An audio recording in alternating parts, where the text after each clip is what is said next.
All right, listen, I'll break the ice right away here. We are car enthusiasts and we are broke, all right? We chose one of the goddamn most expensive hobbies and I love it, so here we are. I'm itscoda.fi on Instagram or the TikTok if you want to give me a follow. Otherwise, you can call me Dakota, but we're here to talk about some cheap car parts that we can get into so we can satisfy that itch, that burning itch of modifying our cars. But I know that sometimes money gets a little tight and it's tough. So these are some mods that I enjoy and I don't mind doing on the cheap. Also, hang with me real quick while I do the plug. All right, we gotta drop the plug. It's what allows us to keep making videos and keep the lights on and all that good stuff. So if you're looking to save some money on car parts, we do offer as low as 0% financing. That way you can get your wheels, tires, or suspension financed instead of dropping like over $2,000 all at once. You make monthly payments for less than a tank of gas. I'm just putting it out there. I know it's not everyone's cup of tea, but it is an option. That's what keeps our lights on. So, all right, let's get into some mods, baby. First, I'm gonna say one that's basically as cheap as it gets. Go around your car, take a peek at it, and this is a little bit of DIY. If you see some badges on it, like from the factory that look a little or maybe there's some like dealership stickers that are on the car, just go and peel those suckers off. A little tip for you is grab some fishing line and then grab a hairdryer or a heat gun if you have one. Heat it up, take the fishing line, wrap it around your fingers and kind of saw, it'll pop right off. And then what you're gonna wanna do is make sure you pull it away from the paint. But debadging or taking your badges off and then painting them the right way can be a quick little mod that looks good, and it can be as simple as doing it in 30 seconds.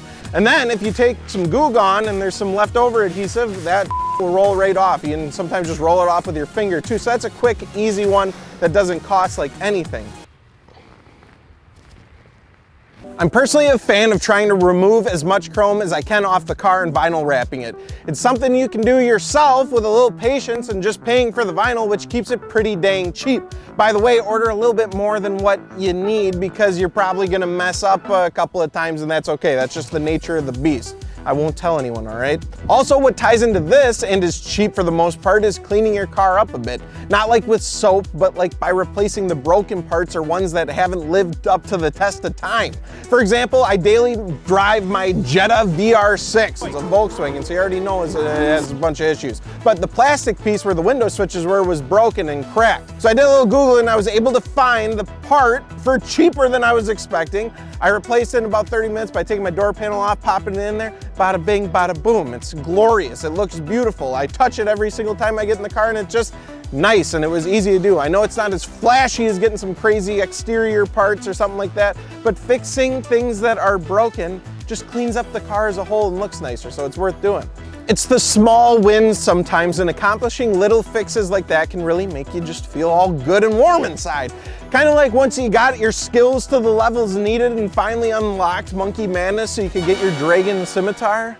It's kind of like that. That quest was a bitch, by the way. One that's unanimously chosen by car enthusiasts all over the globe, and myself included, is a shift knob. Not only does this give your interior a fresh new look, but it can also help the feel if you decide to go with a weighted knob. It's a cheap way to add some personalization. Generally, install is like changing a light bulb, but in reverse because you're screwing down, not screwing up, but it's about the same thing. You use it every single time you drive, so why wouldn't you? You get major bonus points if while you're doing this, you install a short shifter and some new bushings. I swear on my life it will make your car feel like a brand new being. Also, side note, a short shifter doesn't change the height of the shifter, it changes the throw length, all right? Sometimes people get that a little confused. It's all good, no worries. Now, if you have an automatic, well, I don't know, I guess you're just shit out of luck. Just kidding, sort of. If your car has paddle shifters like mine, I bought some carbon fiber replacements.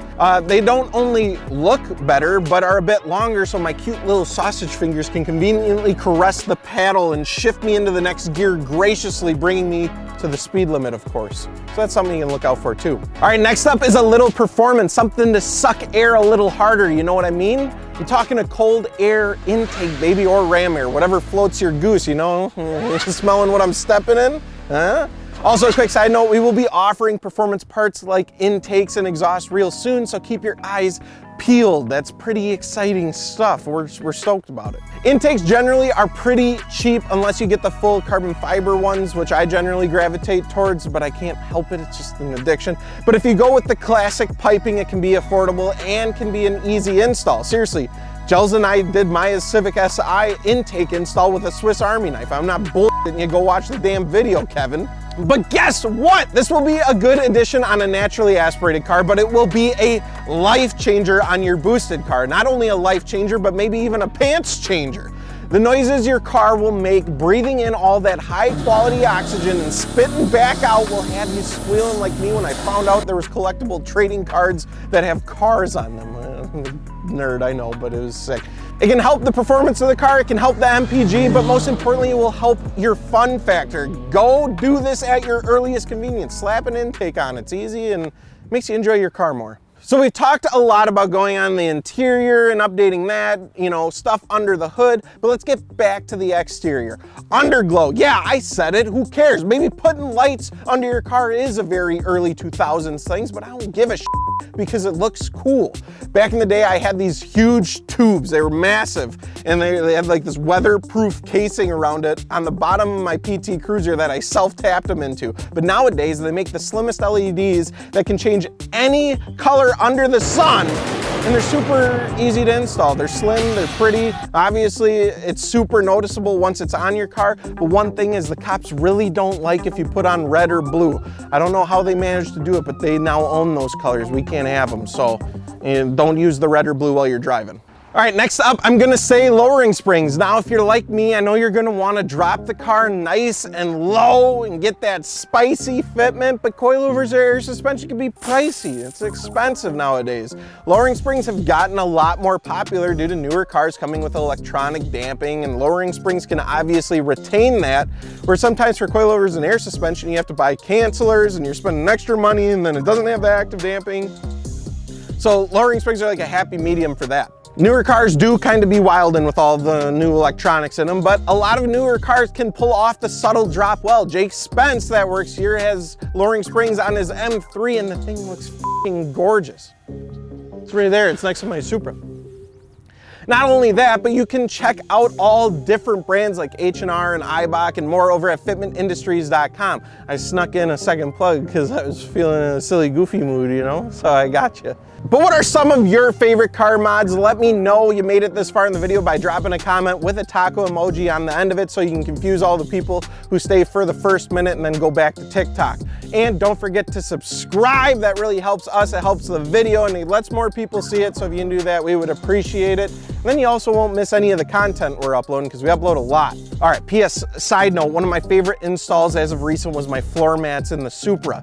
They're gray and black and checkered and I love them, but I wasn't sure if it granted an entire spot on this video, but I decided to do it right at the end. So, okay, no, bye, I miss you, bye. Bye, I'm done. It's nice out.